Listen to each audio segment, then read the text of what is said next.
Let us start the brain. The brain, if you make the shape of the brain from the lateral side, it is something like this.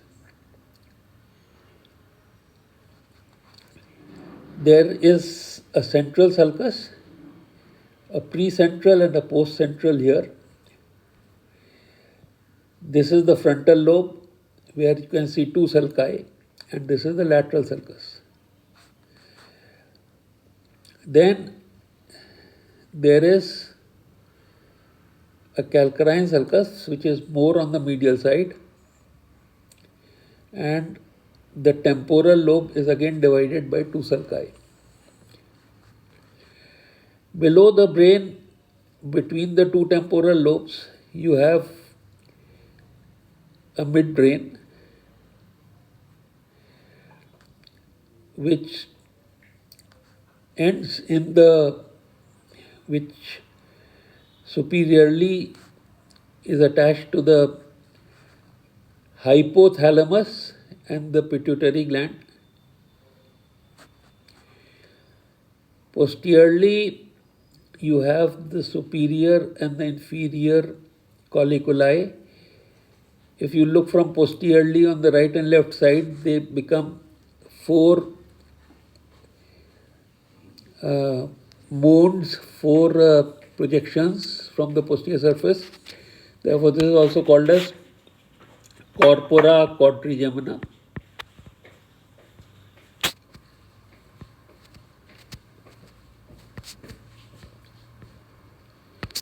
Okay. Then there is a superior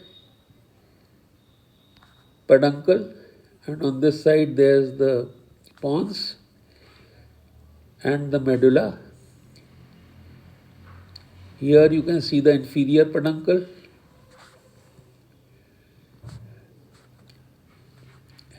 In between here, there is this fourth ventricle, and here you have the cerebellum. If we make the skull on top of this,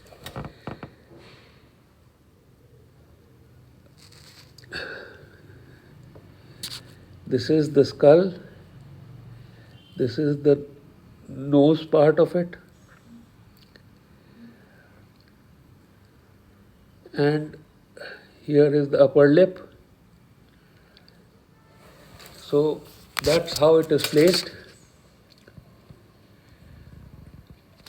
And there are three membranes which one lines the skull, which is called as the dura mater. Then there is this arachnoid mater, and the third is the pia mater.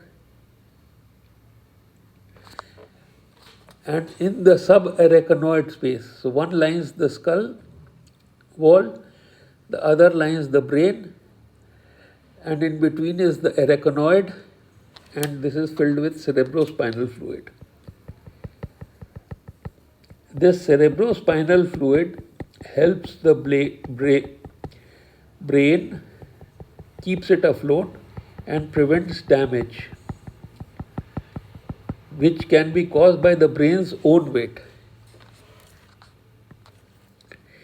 Then, as this dura mater comes back like this, it invaginates inside, and therefore the cerebellum is contained in the inferior portion of the skull, and this is called as the tentorium cerebelli. It separates the space of the hindbrain, and there is actually a notch. This membrane notches around the brain like this, and the midbrain actually passes through this notch into the infratentorial region.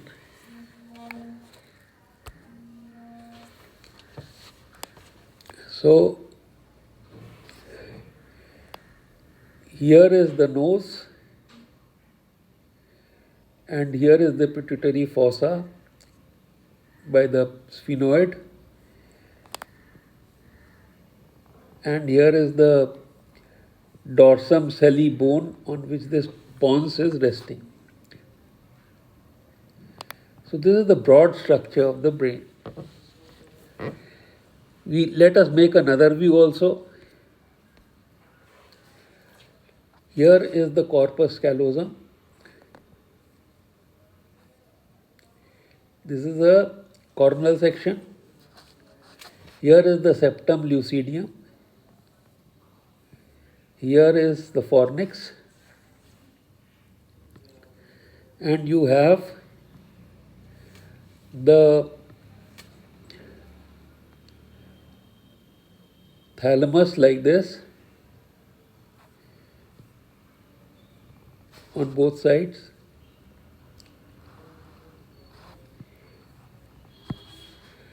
The caudate nucleus.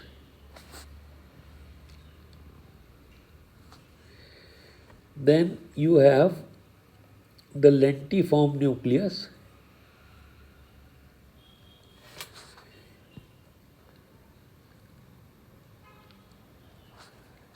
And you have outside this lentiform nucleus, you again have a claustrum. This is the claustrum. So caudate nucleus, thalamus, claustrum, the subthalamic nuclei, and let us make the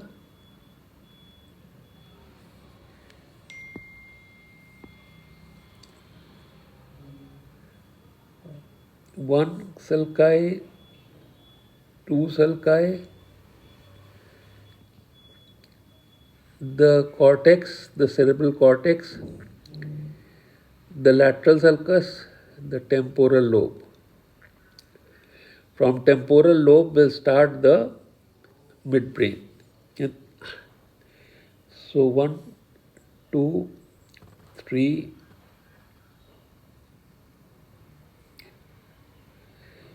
this lateral sulcus has some grey matter in its base which is called as insula. So from inside to outside you have the thalamus, the caudate nucleus, the lentiform nucleus. The space here is the external capsule and the space here is the internal capsule. Let us complete the temporal lobe.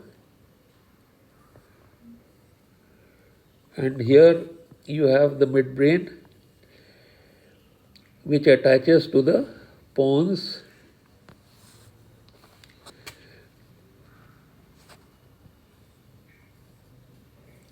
which goes into the medulla. And on these two sides you have this cerebellum seen from the posterior side. The middle cerebellar peduncle attach the cerebellum to pons. The superior cerebellar peduncle attach it to the midbrain, and the inferior cerebellar peduncle attach it to the medulla. So this is the medulla oblongata.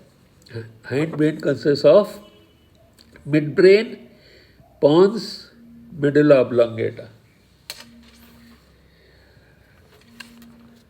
Let us now draw the medial view of the brain, and in the medial view you see the corpus callosum like this. The fornix is like this.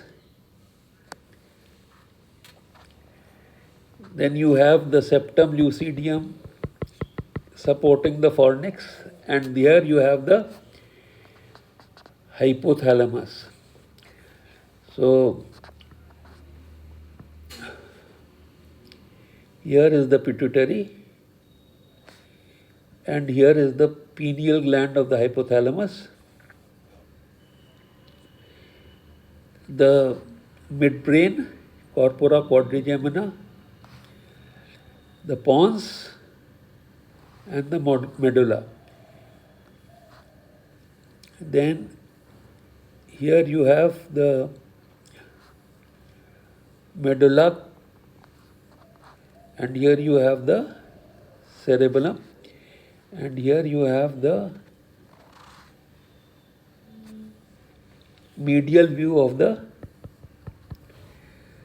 brain. Here you have a calcarine sulcus, which the floor of which houses the optic area. So after being able to draw these sections fluently, let us make one more section, and that is fasciculus cuneatus gracilis of the cord,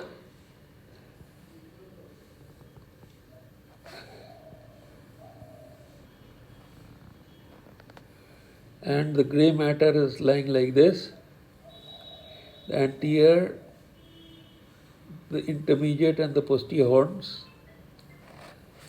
and there is a central canal here, and this is the dorsal root, and here you have the ventral root. This is the nerve trunk dividing into the anterior and posterior rami. So this is the section of the spinal cord.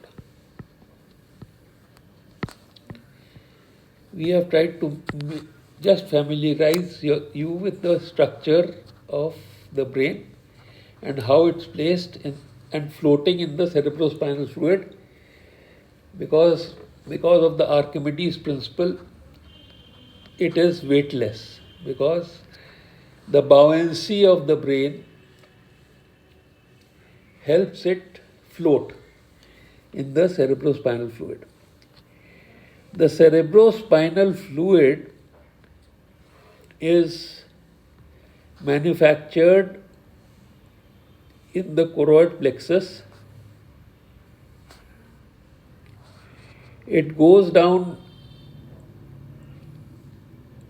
goes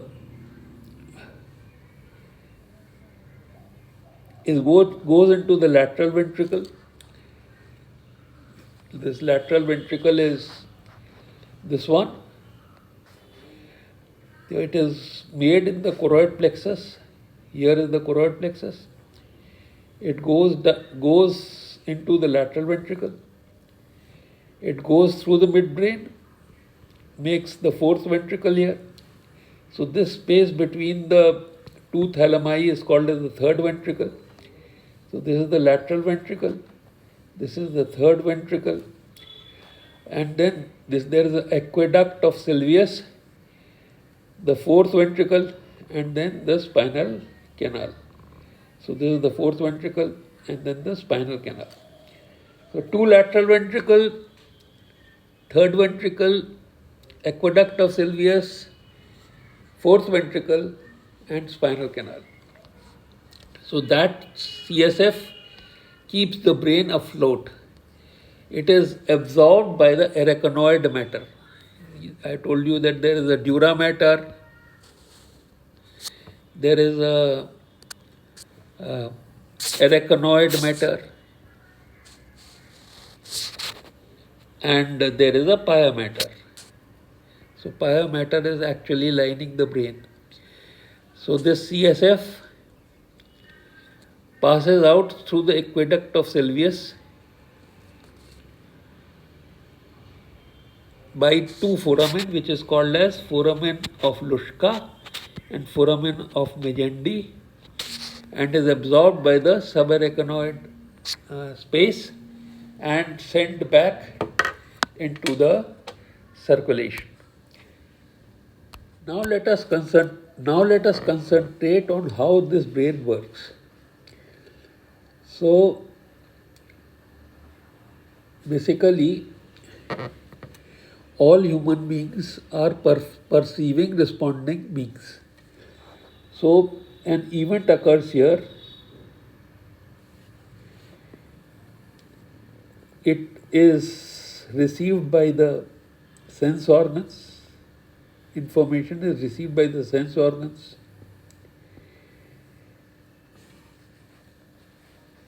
Then it is perceived. And perceived means this stimulus is classified into painful, pleasurable, and neutral. Neutral is suppressed. Information doesn't go to the cortex, and this is called as habituation. You become habituated to neutral stimuli. But painful and pleasurable are reinforced.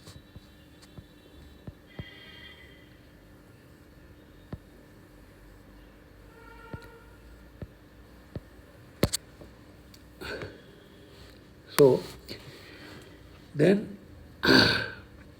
this happens because you have this perception is because all types of stimuli have come and they have been stored in the memory.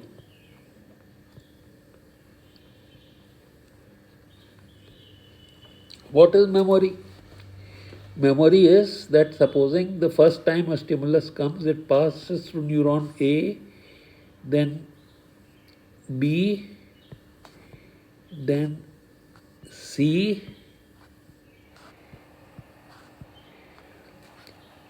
so first time it comes and it has attention shifting character, which means that it has classified into painful, pleasurable and neutral.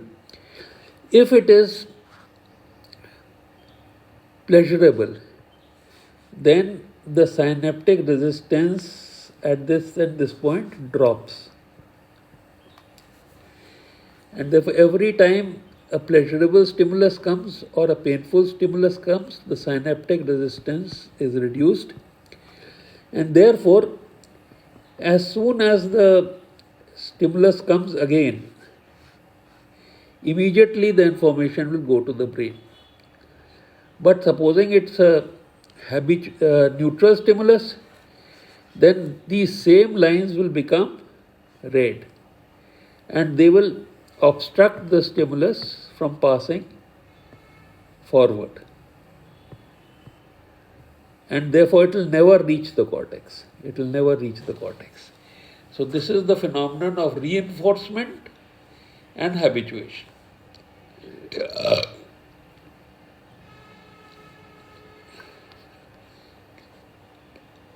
So sometimes the brain is conscious. So a stimulus may go to the consciousness and there may be action, which is fight, flight, or fright. And this action has to be supported by the autonomic nervous system. The circulation has to be altered and all types of emergency measures have to be taken to react to this painful or pleasurable stimulus by the fight, flight and fright reaction.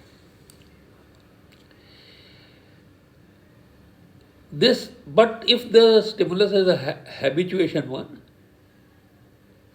it will never reach there and it will be stopped. You will not even become aware of it. But finally, sometimes the stimulus is so urgent that you don't have the time to go through this. Therefore, the brain would respond to the stimulus bypassing the consciousness. This is called as reflex. So now we would study the consciousness. The consciousness is created by electrical activity of the brain. As it becomes higher, the consciousness is created. So in the reticular activating system,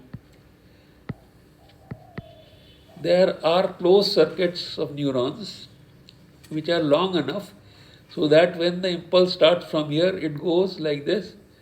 But by the time it comes back, this neuron is no longer in the latent period. So it gets stimulated again.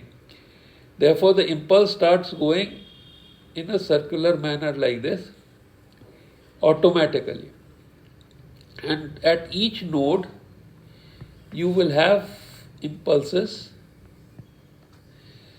at a frequency which is controlled by the size of the circuit. For example, in this there are 4 neurons, but if there were 10, then the frequency would decrease. So this is the reticular activating system, and in the reticular activating system, which is primarily in the midbrain, pons and medulla, the fibers would rise from this reticular activating system, pass through the internal capsule, go through the corna radiata, and would make the electrical activity of the cortex high, which means wakefulness. When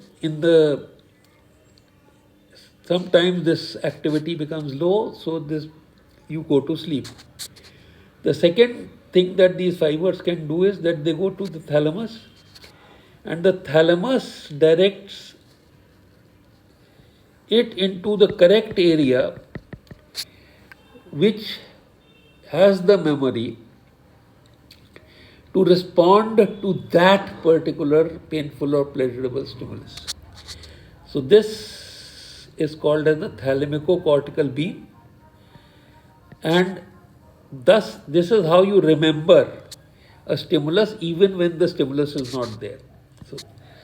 So the reticular activating system reaches the cortex directly, sleep wakefulness, and through the thalamus, which is remembering. You are feeling the stimulus without the stimulus being present. So after sleep wakefulness and the thalamico-cortical beam and the way the brain perceives, and then it responds. It responds via 2 pathways. One through the hypothalamic system, which is the autonomic pathway, which prepares the circulation and other systems to support the fight, flight and fright. And secondly, it responds to through the motor pathway, which causes the voluntary movement, motor pathway. And thirdly, a pathway from the cerebellum.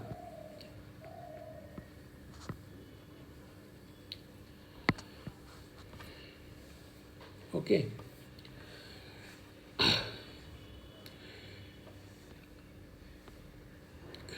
Now, let us study the cerebellum, which is the secretary of the brain. The cerebellum, this side, has 3 connections, one going through the pons, the middle cerebellar peduncle, one going to the medulla, and the third going to the midbrain.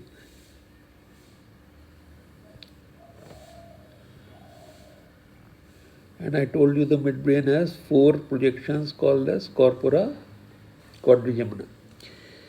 So the first thing the cerebellum must do, that it must know the intentions of the cortex.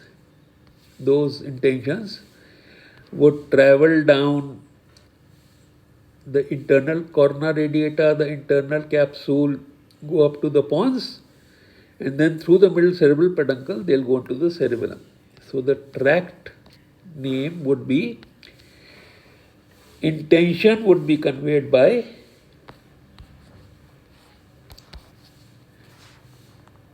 intention of the cortex. So what does the cortex want the position to be? Intended position.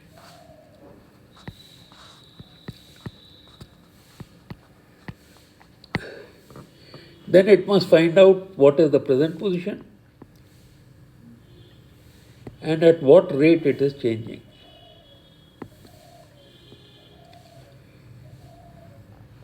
This information comes from the eye,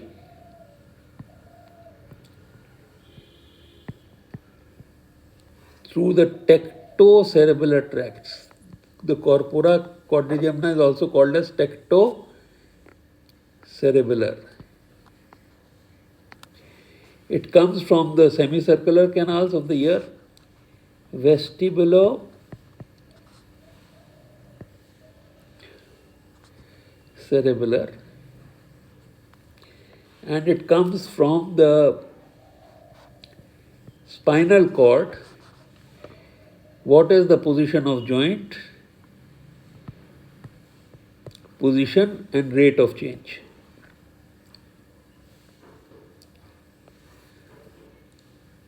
And what is the tone of muscles?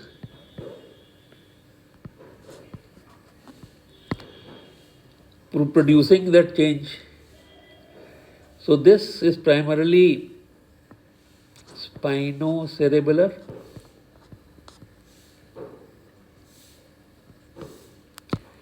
and this is fasciculus, cuneatus and gracilis.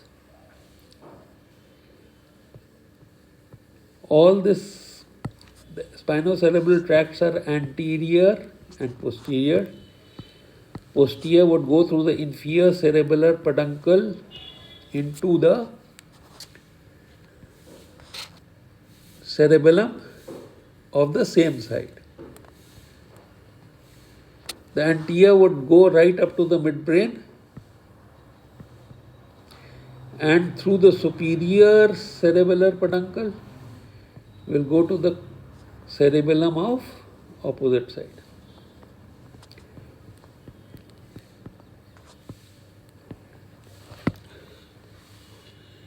So the fasciculus, cuneatus and gracilis joint and the tone of muscles, flexors, extensors, the spinocerebellar tract. Now the cerebellum will try to find out what is the difference between the present position and rate of change. So by this it will calculate what will be the position at time t, and what is the intended position. So intended position and position at time t, if you subtract this from this, you will understand what is correction required.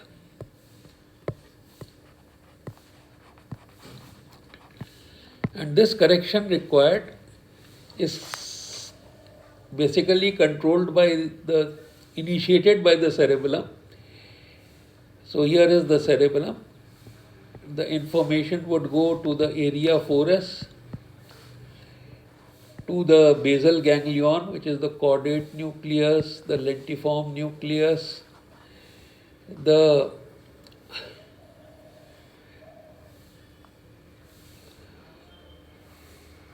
then it will go to the substantia nigra. At the level of the midbrain, it goes to the substantia nigra, red nucleus and reticular formation. Then it goes to the vestibular nucleus at the level of the pons, and finally it goes to the spinal cord.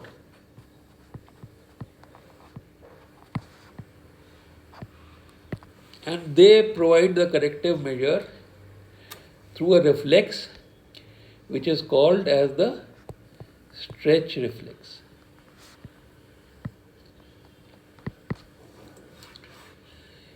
So the stretch reflex is this, that first of all we'll make a joint.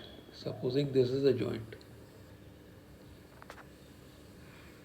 Let us say this is the elbow joint, and the muscle here is attached from here to here, and then there is the opposite muscle attached from here to here. So the length of these muscles will decide what will be the position of joint. The length of these muscles, where the tone of this muscle and the tone of this muscle is equal, where the tone of extensor and tone of flexor, extensor will be equal to tone of flexor, that will be the position of the joint.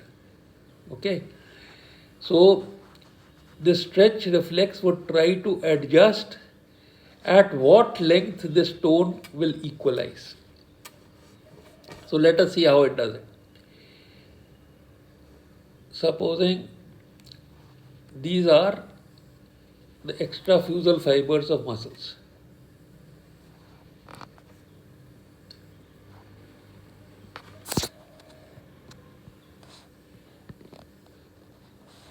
And here it is attached to its origin, and here it is attached to its insertion. Origin, insertion.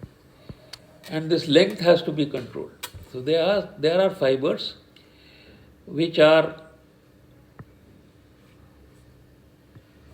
intrafusal, and these intrafusal fibers are nucleated, and they have muscle at this end and muscle at this end, actin myosin complex at both ends. Around them is an annulospiral ring.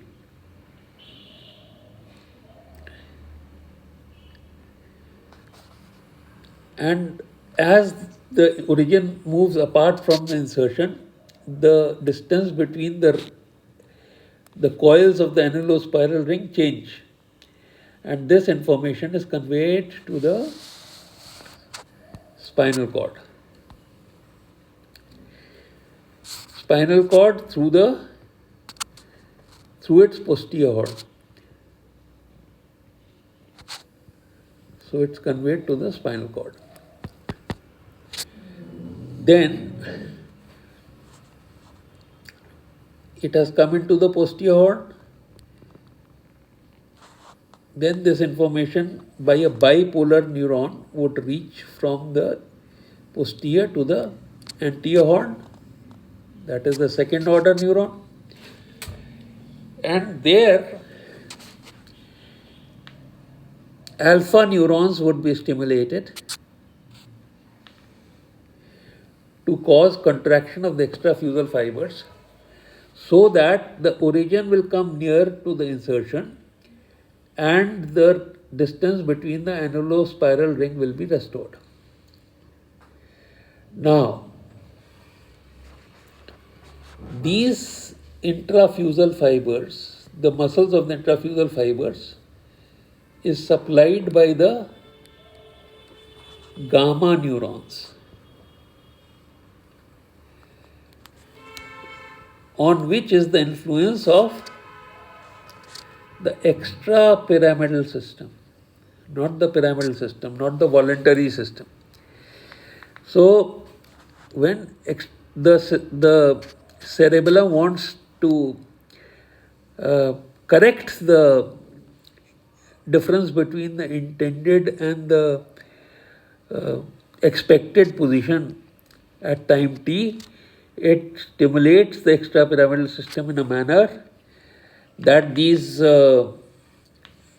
gamma neurons stimulate the intrafusal fibers and the annulospiral ring distance changes, and a reflex is set up by which the extrafusal fibers will contract so that the origin and insertion come at the desired length.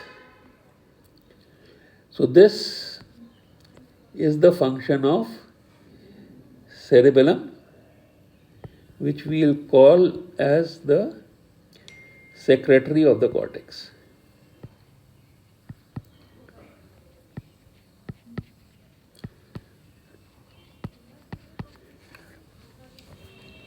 I think we'll cover this much and then we'll proceed to other functions of the brain next time.